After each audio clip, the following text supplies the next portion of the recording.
अभी हमारे एज के लोगों के लिए अर्ली साइंस ऑफ कैटरैक्ट क्या होता है? भाई किसी की भी आंख में अगर कैटरैक्ट बनेगा तो उसको कुछ सिम्टम्स फील होंगे। कुछ लोग ऐसा बोलते हैं कि भाई नज़र थोड़ी धुंधली हो गई, या मेरी आंखों के सामने एक फॉगी सा एक धुंध की चादर टाइप का आ जा। कुछ लोगों को लो लाइट में पढ़ने में प्रॉब्लम हो जाएगी, चश्मे का नंबर चेंज हो जाएगा, रात को आप ड्राइव करोगे तो आपको ग्लेयर लगेगा, चौंधा लगेगा, या सामने से आ रहा है कोई ट्रक वगैरह है तो एकदम ब्लाइंडिंग सा फील होता है। तो अगर इस तरह के सिम्टम्स आपको बन रहे हैं then you should get yourself checked for cataract. It happens slowly, gradually gradually, very very slowly. मतलब ये अर्ली साइंस हर किसी को होता है? हाँ, कुछ इनमें से कुछ ना कुछ आपका आंख में प्रॉब्लम आना शुरू हो जाएगा अगर कैटरैक्ट बन रहा है तो। ओके, और and as people are as in our 30s it's our phase of facing that ageing parents problem. तो पेरेंट्स के आई केयर के लिए क्या करें? यार पेरेंट्स की आई केयर के लिए ना ऐसी कोई होम रेमेडीज नहीं करनी। एंड अक्सर मैं लोगों को ये देखता हूँ कि people have this myth in their minds कि आंखों की नज़र में धुंधला हो रहा है या आंखों में कोई और प्रॉब्लम आ रही है तो वो भर भर के हरी सब्जियां खाना शुरू कर देते हैं, गाजर खाना शुरू कर देते हैं, कलर फ्रूट्स खाना शुरू कर देते हैं, पपाया खाना शुरू कर देते हैं, नट्स खाने शुरू कर देते हैं। इन सब से कोई बीमारी का इलाज नहीं होना। If your vision is getting compromised or if there's any problem in the eye, you should visit a doctor and get it diagnosed and get appropriate treatment. ये सब foods जो हैं ये generally body के लिए healthy हैं। Some of them have lutein, zeaxanthin, क्यूकर्मिन करके कुछ इसमें न्यूट्रिएंट्स होते हैं तो वो जनरली आंखों के लिए हेल्दी होते हैं। It can delay some of the diseases but it is not a cure, it is not a treatment for a disease. That has to be understood. कि मतलब अक्सर मैं देखता हूँ कि भाई नज़र धुंधली हो रही है तो घास पे चलना शुरू कर देंगे या कोई भी होम्योपैथिक दवाई डालना शुरू कर देंगे और ये सब खाना शुरू कर देंगे। This is not going to solve anything. Okay, so what is the precaution for parents? Parents खुद बोलेंगे कि प्रॉब्लम हो रही है? यार मतलब I tell all my patients की आंखों में कोई प्रॉब्लम हो रही है ना, एक बार just go see an eye doctor and let him find out what the problem is. Self medication and asking your friends कि यार तेरे पेरेंट्स की आंख की नज़र धुंधली हो गई थी, मेरे पेरेंट्स की आंख की नज़र धुंधली हो रही है, तूने क्या करा था, मैं भी वो कर लेता हूँ।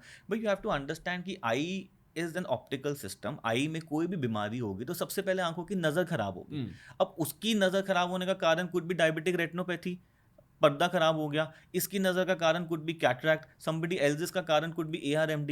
That has to be found out ना कि भाई प्रॉब्लम क्या है आंख में, क्योंकि सारी प्रॉब्लम्स नज़र को खराब करेंगी। That is the way of body telling you कि भाई नज़र धुंधली हो रही है या आंख में कोई भी दर्द, पानी, जलन, खुजली, लाली हो रही है, there something is wrong with your eyes. But we have to find out what is the reason for that. मतलब अगर आंख में लाली हो रही है तो किस वजह से लाली हो रही है, like we are discussing, allergy हो रही है, इन्फेक्शन हो रही है, कुछ और प्रॉब्लम हो रही है, उसको ठीक करना है ना।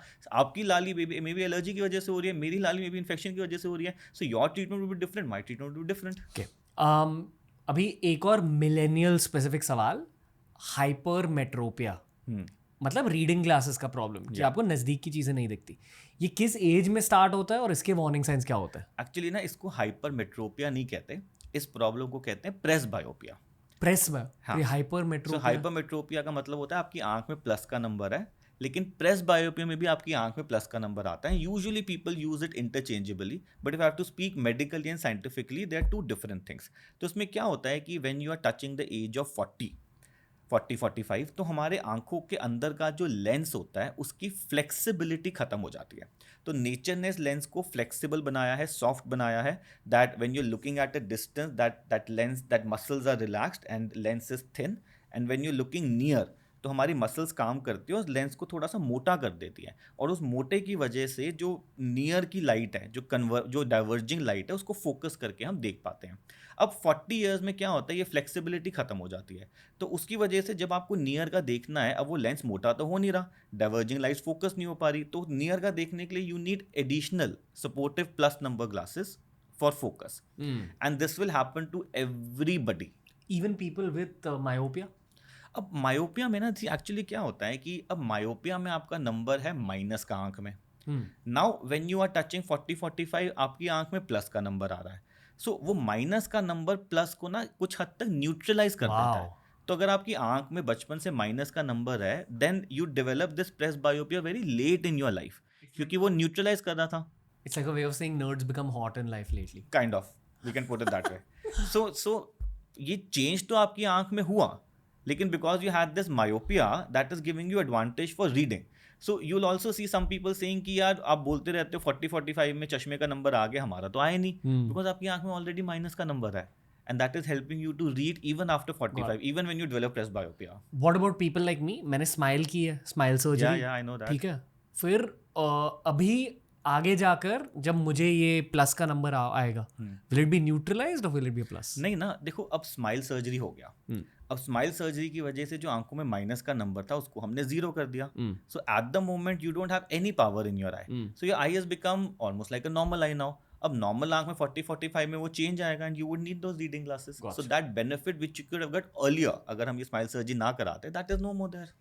एक अजीब सा सवाल है, ये मैं अक्सर सोचता हूँ कि हमारे ज़माने में चश्मे हैं, बट 500 साल पहले क्या होता था जब लोगों की आंखें खराब होती थी? तो उस टाइम पे चश्मे नहीं होते थे, लोग कॉम्प्रोमाइज विजन के साथ जीते थे. भाई 500 साल पहले लाइफ एक्सपेक्टेंसी कितनी कम थी, 30-40 में मर जाते थे. आज की लाइफ एक्सपेक्टेंसी बहुत बढ़ गई है, 60, 70, 80 हो गई है. Do you think myopia would have been a thing back then? नहीं, it was there, but it was not so much as it is today. अब तो पेंडेमिक बन गया ना. पहले भी लाइक वी वर डिस्कसिंग, पहले हम जो स्कूल में होते थे तो 50 की क्लास में 5 बच्चों को मायोपिया है. अब आज 50 की क्लास में ऑलमोस्ट 25 बच्चों को मायोपिया है. So now because of these mobiles and lifestyle changes myopia भी तो बढ़ गया ना.